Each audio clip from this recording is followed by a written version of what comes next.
आमदार बच्चू कडू आपल्या सोबत आहे, आपण त्यांच्याशी बातचीत करणार आहोत। सर, तुम्ही महायुती सोडताय अशा चर्चा आहेत आणि बऱ्याचशा चर्चांना उडाण आलं की तुम्ही वेगळा लढणार आहे, काय नेमकं तुमच्या मनामध्ये सुरू आहे?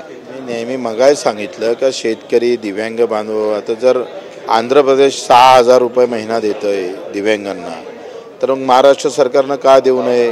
पेरणी ते कापणीपर्यंत सगळे कामं MRGS मधून व्हावं, चढ उतार निधी सरकारनं शेतकऱ्यांना द्यावा, प्रकल्पग्रस्तांचे प्रश्न आहे, या सगळ्या संदर्भात ग्रामीण भागातले घरकुल आहे, घरकुलात आता 2.5 लाखात घरकुल होत नाही, 5 लाख द्यावं, हे सगळे मुद्दे घेऊन आम्ही CM साहेबाकडे जाऊ आणि CM साहेबांनी जर त्यावर जर व्यवस्थित जर प्रतिसाद दिला नाही तर मग आम्ही प्रतिसाद म्हणजे निर्णय घ्यायला पाहिजे। निर्णय नाही घेतले तर आम्ही ठाम आहोत, वेगळे लढू।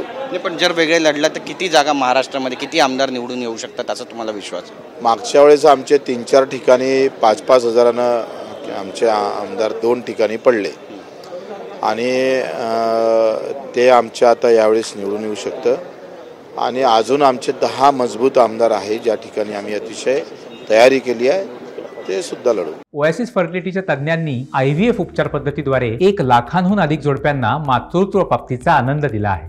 मोफत अपॉइंटमेंट बुक करण्यासाठी आजच संपर्क साधा। तुम्ही म्हणताय की इकडे शेतकऱ्यांना न्याय मिळत नाही, दुसरीकडे सरकारने ज्या योजना लागू केल्या त्या लोकांपर्यंत पोहोचाव्या यासाठी 5,500 कोटी मंजूर करण्यात आलेले आहेत, कसं पाहता याकडे? माझं म्हणणं लोकांपर्यंत पोहोचणं फार गरजेचं आहे योजनेचा, आणि एवढे पैसे देत आहे तर जाग्यावर घरी जाऊनच त्याचा अर्ज भरला पाहिजे आणि त्याला त्या योजना भेटल्या पाहिजे, कारण सरकार आपल्या दारी हे जर भूमिका आमची आहे तर योजनासुद्धा दारी जाऊ द्या ना, त्याला कशाला तहसीलमध्ये किंवा हेल्पाटे घ्यायला लावत आहे? एवढ्या पैशात तर घरोघरी जाऊन त्याला योजना देऊ शकतो आपण। नक्कीच। एक शेवटचा प्रश्न, बच्चू कडू नाराज आहेत का महायुतीमध्ये? मी काय कसं आहे, माझी नाराजी आमच्या मुद्द्यासंदर्भात आहे। तुम्हाला माहीत आहे आम्ही मंत्रिपदासाठी नाराज झालो नाही, दिव्यांग मंत्रालय शिंदे साहेबांनी दिलं, आम्ही त्याच्यावर खुश होतो। प्रश्न असा आहे का या सगळ्या योजना जाहीर करता असताना तुम्ही 1,500 रुपये लेक लाडकीला देता पण भाव का देत नाही? दुधाचे भाव का पडले? या सगळ्या मुद्द्यावर आम्हाला चर्चा करायची आहे। नक्कीच। आज तुम्ही तुमच्या सुपुत्रांना पण या ठिकाणी घेऊन आलात का? त्याची इच्छा होती याची, पहिल्यांदा आला, म्हणजे कसं असतं सभागृह, तो आलाय। नक्कीच। पण हा सगळा अनुभव तुम्ही त्यांना शिकवताय कशा पद्धतीने काम करता? सांगतो काय, राजकारणापासून दूर राहा, ते काही चांगलं नाही आहे, चांगला उद्योग कर। इथे काही थोडी जर चूक झाली तर त्याचा मोठा प्रॉब्लेम होतं, त्याच्यानं बापानं राजकारण केलं म्हणजे पोट्ट्याने राजकारण केलं पाहिजे असं नाही आहे, त्यानं उद्योग करून लोकांची सेवा केली पाहिजे।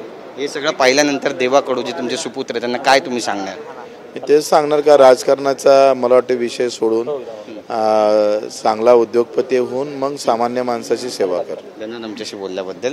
तर आपण पाहतोय या ठिकाणी आता बच्चू कडू यांनी आपली भूमिका मांडलेली आहे, नाराज नाहीये, पण शेतकऱ्यांचे प्रश्न मार्गी लागायला हवे, अन्यथा 15 ते 16 आमदार आपण उभे करू आणि जिंकूनही येऊ असा विश्वास व्यक्त करतायत। कॅमेरा पर्सन सिद्धेश नाईकसह गिरीश गायकवाड, TV9 मराठी, मुंबई।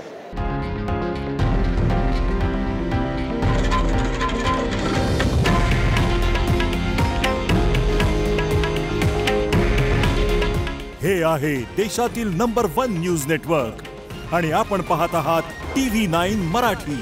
काळजी तुमची, हित महाराष्ट्राचं।